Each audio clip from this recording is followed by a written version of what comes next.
Chapter 7, living your life as if you can't wait to tell him.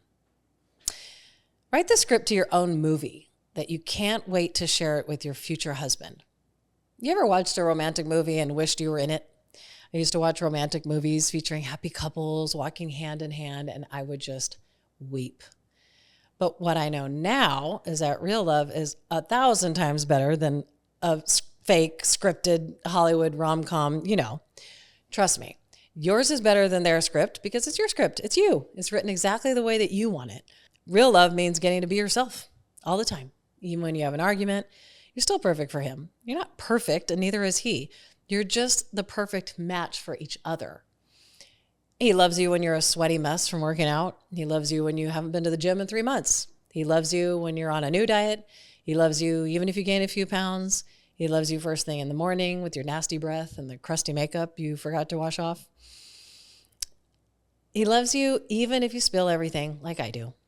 I also never put tops back on anything. I overdo it on wine sometimes. I ruin all plants. I spend way too much money on Christmas presents. I wrecked 2 cars in 1 week, and he thought it was funny. We're all human. We all have little quirks and weirdness, and you're human. We'll love your weirdness. And we all have regrets. And when it's real love, he won't judge you for anything you did in the past. But Karen, wouldn't it be better if we didn't have any additional regrets or do anything else so I really didn't want to tell him? That's the same thought I had. So why not test it out and see? I decided that how about if I just script my life as if I just couldn't wait to tell him, the husband I didn't have yet. And every morning when I woke up, I just reminded myself that I'd be showing my future bestie everything and telling him everything that I did. And that helped me just make sure that I was having fun and what I did every day would make me proud and it would be something that I'd want to share. I envisioned making a scrapbook of my life, and one day I'd be turning the pages of photos and telling him every detail. That helped me create daily excitement and made it a challenge to write the best movie script filled with adventures that I would love to share. And I don't mean you have to make an actual scrapbook. I don't like doing crafts, but if you love crafts, get to Hobby Lobby, stat, get that new scrapbook just for your husband. And you can just take photos on your phone like I did and just document everything you're doing in your life so you can share it with him as soon as you meet. He will want to see it all, every detail. This yoga studio where I practice has a big sign at the top of the shelf that says, "Do what you love." And I couldn't agree more. And it might sound silly and obvious, but I know when I'm struggling or sad about something, I tend to just freeze. I just do nothing. Years ago, I felt uncomfortable doing things alone. Well, all it took was to get dumped by a teacher who'd forgotten to mention that he didn't believe in monogamy right before we were supposed to go to the Love Boat on land in Cancun. Yeah. But that was one of the best weeks of my life. As I learned what it's like to do what you want to do when you want to do it and just enjoy alone time. I read 3 books in 1 week. I swam with the dolphins and I went to the Maya ruins. The resort where I stayed that week was literally an all-inclusive couples-only resort. And obviously, I don't think they'd ever seen anyone come there by themselves. They called me amiga sola, which is friend alone in Spanish. They would say, "No novio?" That's boyfriend. "No. No esposo?" Husband. No, I'm afraid not. It was actually pretty comical because every person on the staff did the same thing. And that week was such a blast. I had never been anywhere by myself. So maybe you could find out how fun it is doing things alone. Think about sharing your adventures with your future husband and have as many adventures as you can. Why not? What is it that you'd really like to do that you haven't done yet or you haven't done in a long time? Do you like art exhibits or go see one? Take lots of pictures. Or do you love concerts? Grab a girlfriend and go see your favorite bands or go by yourself.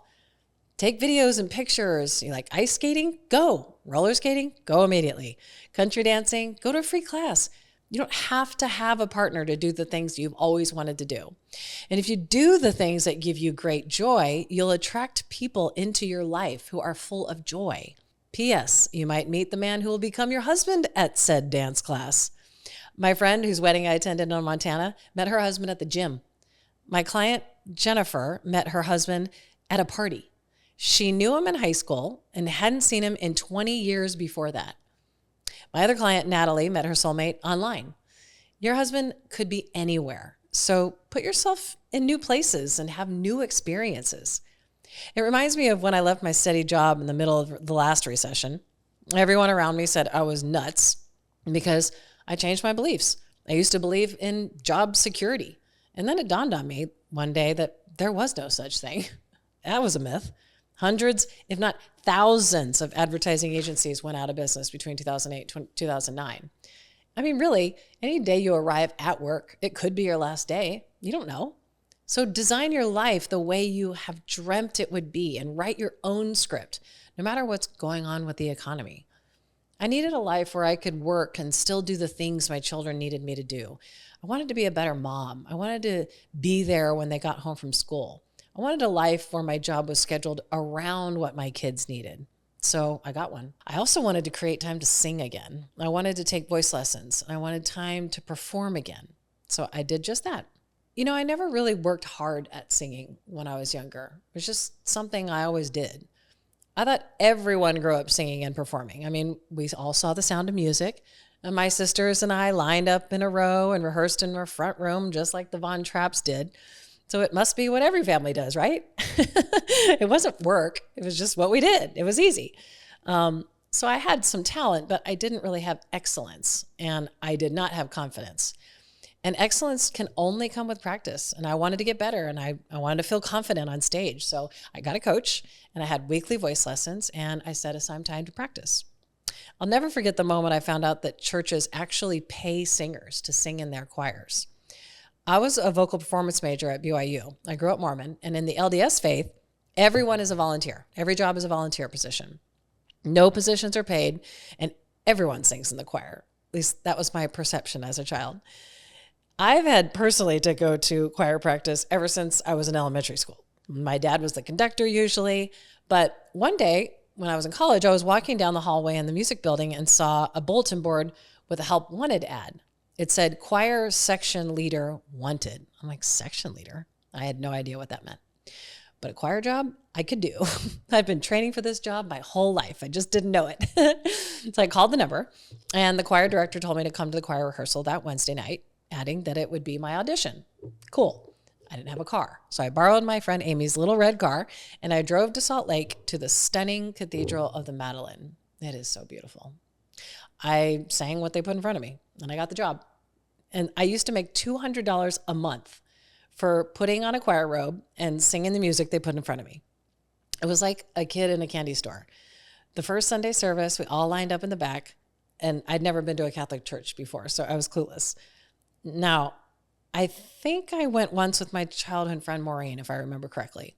But at my first service as a paid singer, I didn't even know why we were in the back or what the hell we were going to do next, sing while walking down the aisle. But nobody told me that. So we're all lined up in the back, and one of the ladies, Claudia, one of the sopranos, eyeing this super naive 18-year-old Mormon girl from BYU, she goes, "When we get to the end, that's where we're going to sacrifice the chicken."